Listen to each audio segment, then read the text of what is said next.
सभी किसान साथियों को राम राम। मैं हूं शंकर लाल मीना और दोस्तों आज हम आए हुए हैं लवाण में।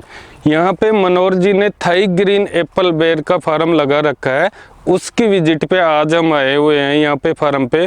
इन्होंने थाई ग्रीन एप्पल बेर के साथ में परंपरागत खेती भी कर रखा है और ये साथ में राजस्थान पुलिस की सरकारी सेवा में भी कार्यरत हैं। इन सब के बावजूद वो थाई ग्रीन बेर का एक बहुत ही अच्छा बगीचा स्थापित कर रखा है जिसमें लगभग 800 पौधे हैं और उनमें सब में बहुत अच्छा प्रोडक्शन लग रहा है और वो मार्केटिंग भी कर रहे हैं। तो दोस्तों ऐसे प्रगतिशील जो सरकारी सेवा में रहते हुए बागवानी कर रहे हैं, ऐसे युवा से आज आपको मिलाते हैं कि वो कैसे अपनी जो बागवानी कर रहे हैं उसका एक्सपीरियंस आपके साथ साझा करते हैं। नमस्कार जी मनोहर जी। नमस्कार शंकर जी, नमस्कार। मनोहर जी, सबसे पहले आप हमारे किसान भाइयों का अपना परिचय दीजिए। किसान भाइयों, मेरा नाम मनोहर लाल है। मैं लवाण तहसील में लवाण गांव का ही रहने वाला हूं और मैं राजस्थान पुलिस में जॉब करता हूं। अभी आदर्श नगर थाने में पोस्टेड हूं। तो मनोहर जी, आप ये कितने साल से थाई ग्रीन एप्पल बेर की बागवानी कर रहे हो? सर ये दूसरा साल है, 2 साल हो गए मेरे को लगाए हुए। तो 2 साल में सर जैसे आप सरकारी सेवा भी कर रहे हो और अपने फार्म को भी मेंटेन कर रहे हो, तो ये जो बागवानी आप कर रहे हो, जो पहले परंपरागत खेती थी उससे ये बागवानी कितनी गुना बेस्ट है या नुकसानदायक है, ये हमारे किसान भाइयों को बताइए। सर मेरा ये मानना है कि परंपरागत खेती से ये कम 1000 गुना बढ़िया मानता हूँ। एक तो सबसे बेस्ट इसमें ये है कि एक बार लागत लगाओ, उसके बाद ज़्यादा लागत लगाने की ज़रूरत नहीं है। दूसरा ये है जिस टाइम अपन लगाते हैं थोड़ी मेहनत होती है, उसके बाद ज़्यादा मेहनत की ज़रूरत नहीं है। एक बार निराई गुड़ाई करवा दो और बस दवाई देने का खर्चा होता है और कुछ भी नहीं है।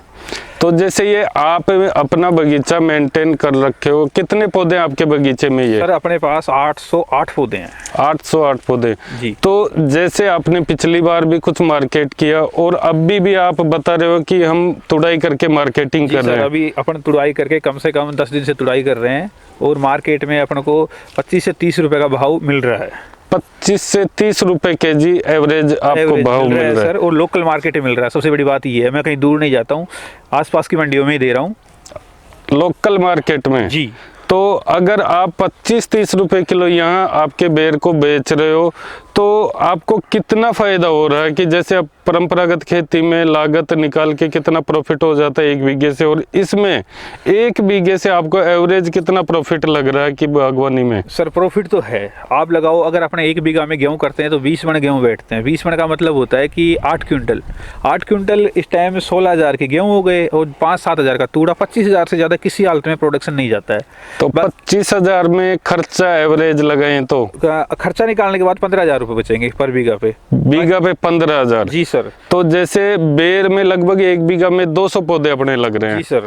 तो 200 पौधों में एवरेज अपन 30 केजी प्रोडक्शन मान के चलते हैं। Yes sir. तो 30 केजी को एवरेज अगर 20 रुपए केजी भी लगाएं, यस, तो 20 रुपए केजी की बात करें तो एक पौधे से लगभग 750 रुपए हो गए। 750 रुपए लगभग हो गया। तो 200 पौधों का एवरेज लगभग 1.5 लाख रुपए का हो गया। Yes sir. तो 1.5 लाख में अपन बात करते हैं खर्चे की, तो खर्चा कितना हो सकता है आपके हिसाब से? सर मेरे हिसाब से ज़्यादा 5,000 रुपये पर बीघा खर्चा बैठेगा, क्योंकि फर्स्ट ईयर में लगाने के बाद इसके में कोई खर्चा नहीं है। दवाई का खर्चा है और जो कैल्शियम और बोरोन देते हैं सिर्फ उसी का खर्चा है। उसी का खर्चा है।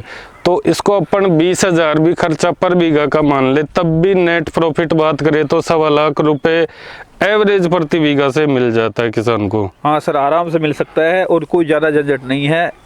थोड़ा देखना पड़ता है, जैसे इनमें इस सबसे बड़ी बीमारी एक यही है कि आप एक तो पक्षियों से बचाओ, दूसरा ये है नीचे ज़मीन में सियार से बचाओ, और तीसरा है पाले से बचा लो। इसके अलावा और इनमें कोई बीमारी नहीं है, कोई ज़्यादा मेंटेन नहीं है, कोई ज़्यादा मेंटेनेंस नहीं है। तो जैसे कि अपन बात करते हैं इसमें एंटी बर्ड नेट लगाना। जी सर। और ये सारी कॉस्टिंग एक बार के प्रोडक्शन से आपकी निकल जाएंगे? सर आराम से निकल जाएगी, कोई हेडेक नहीं है। एक बार में आराम से, मैं ये मानता हूँ दूसरे साल में पूरा इसका ओवरऑल कॉस्ट निकल जाएगी। लगाए जो भी कितना भी खर्चा है ना मेरा, जैसे फार्म बोर्ड का खर्चा तक निकल जाएगा, वो तक निकल जाएगा।